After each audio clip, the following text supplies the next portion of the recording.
आपको अगर rising talent का बैच मिल गया है, that is amazing. Clients are going to reach out to you. उनके साथ इफेक्टिव कम्युनिकेशन करें।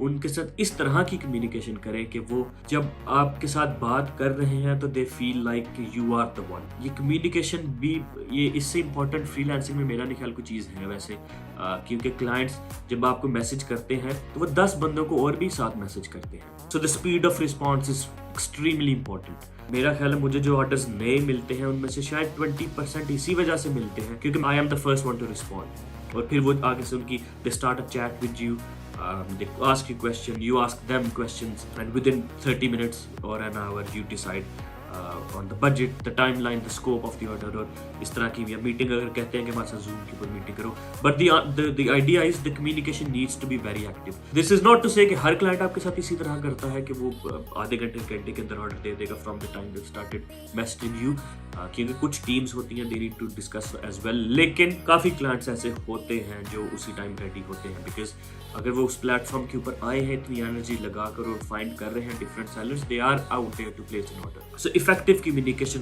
क्विक कम्युनिकेशन करने के तरीके, ये लोग कोर्सेज सेल करते हैं जिसमें वो 2 आवर्स की हमने वीडियो बना दी and we are selling courses online. How can you teach someone? मैं अगर आपको ये भी सिखाना चाहूँ कि कम्युनिकेशन किस तरह से करनी चाहिए फ्रीलांसिंग प्लेटफॉर्म्स के ऊपर, I think 2 hours are not enough for that as well. उसके लिए भी मेरा ख्याल है 1 वीक चाहिए जिसमें प्रॉपरली, क्योंकि डिफरेंट लोग डिफरेंट तरह से कम्युनिकेशन करते हैं, उनके वो डिफरेंट तरीके से आपको अप्रोच करते हैं, then you need to go back to them with a different approach as well that suits them. पिछले वीक हमारा एक $10 बिलियन का प्रोग्राम है, इसका एक लेक्चर हुआ था। वो लेक्चर ही हमारा 4.5 घंटे का था और वो सिर्फ एक छोटी सी चीज के ऊपर था। I think you need to spend time in learning these things, और उसके बाद ही ऑब्वियसली सारी चीजें सीख के ही आपको फ्रीलांसिंग करनी चाहिए। But given that you already learned all of this, उसके बाद आपने कम्युनिकेशन किया, आपको फिर क्लाइंट एक नहीं ऑर्डर देगा, दूसरा नहीं देगा, तीसरा नहीं देगा। जब आपको 1 वीक के अंदर 15-20 क्लाइंट रीच आउट कर रहे हैं, it is likely that at least one of them will place an order, because ये आपका थर्ड पॉइंट है, because your price is going to be extremely competitive. मैंने जब अपना पहला ऑर्डर स्टार्ट किया था, पहला काम जो मुझे पहली गिग मिली थी, जॉब मिली थी on a freelancing platform, that was for $120। और $120 तब रेट भी कम था डॉलर का, and that was I think a work of probably 10 to 15 working days का काम था। But I was okay, I was completely fine with that because the idea was कि पहले आपने रिव्यूज अपने जनरेट करने हैं। So pricing is extremely important। आपको प्राइसिंग बहुत लो रखनी है आपने शुरू में, so you get the first 1 or 2 or 3 orders। कुछ लोग कहते हैं कि हम अपनी चीज सस्ती क्यों बेचें, that is a valid point। इस टाइम हम भी अपनी कोई चीज सस्ती नहीं बेचते, but in order to make that claim you need to have something in your bag as well।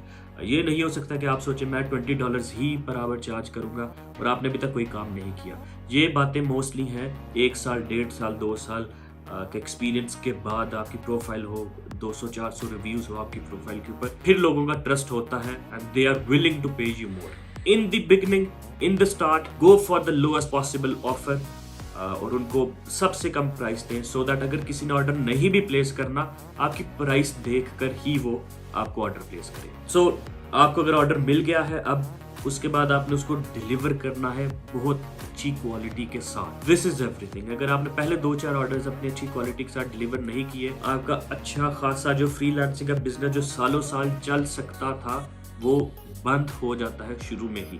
And that is the reason बहुत ज्यादा लोग फ्रीलांसिंग में आगे नहीं आते। आज भी आप मेरा ख्याल देखेंगे, किसी भी नीश के ऊपर जाकर देखें, किसी भी प्लेटफॉर्म के ऊपर, आपको शायद 15 से 20 डेवलपर्स मिले या सेलर्स मिले जो वो स्किल सेट बड़े लेवल पर सेल कर रहे हैं। उसके बाद 6th 7th रो के बाद होम पेज की, उसके बाद सेलर्स की जो रिव्यूज हैं या जो क्वांटिटी है जिस पर वो सेल कर रहे हैं, वो बहुत ज्यादा रिड्यूस हो जाती है। द रीजन इज ऑर्डर्स मिलते हैं, it is not like orders नहीं मिल रहे, बिकॉज पहले 15-20 सेलर्स को भी तो ऑर्डर मिल रहे हैं। द रीजन इज जो नीचे डेवलपर्स हैं या जो सेलर्स हैं वो सही तरह से क्वालिटी को डिलीवर नहीं कर पाते, उसी वजह से ऊपर कभी आते नहीं। सो ये साइकिल को ब्रेक करने का तरीका ही ये है कि you learn the skill set first properly, फिर ही आप चीज करें। उसके बाद अगर आपने चीज को सही सीखा है, देन आप उसकी क्वालिटी भी अच्छी डिलीवर करेंगे। उसके बाद क्या होगा, क्लाइंट अच्छा रिव्यू छोड़ेगा। बैक इन 2019, मार्च 2019, जब मुझे फाइवर के ऊपर अपना फर्स्ट ऑर्डर मिला था, उस क्लाइंट का में भी अगर हम स्क्रीनशॉट अटैच कर सकते हैं यहाँ पर, उस क्लाइंट का the review was so nice that उसी वीक मुझे एक और क्लाइंट ने रीच आउट किया था और उसने कहा था कि मैं आपके पास इस रिव्यू की वजह से आया हूँ, because that the other person read the review and thought कि ये वाकई ही डेवलपर अच्छा है, सेलर अच्छा है और क्वालिटी बेहतर कर रहा है, although it was just one review. लेकिन आप इस तरह की प्राइस के ऊपर इस तरह की क्वालिटी जब प्रोवाइड करते हैं, देन जो आपका कस्टमर है वो ही और शी इज वेरी सेटिस्फाइड और फिर आपको अच्छा रिव्यू देता है, then this whole snowball effect starts taking place. Because जो भी आपके पास क्लाइंट आता है, आप उसको अच्छी क्वालिटी देते हैं, वो आपको अच्छा रिव्यू देता है, जस्ट कीप्स ग्रोइंग ऑन।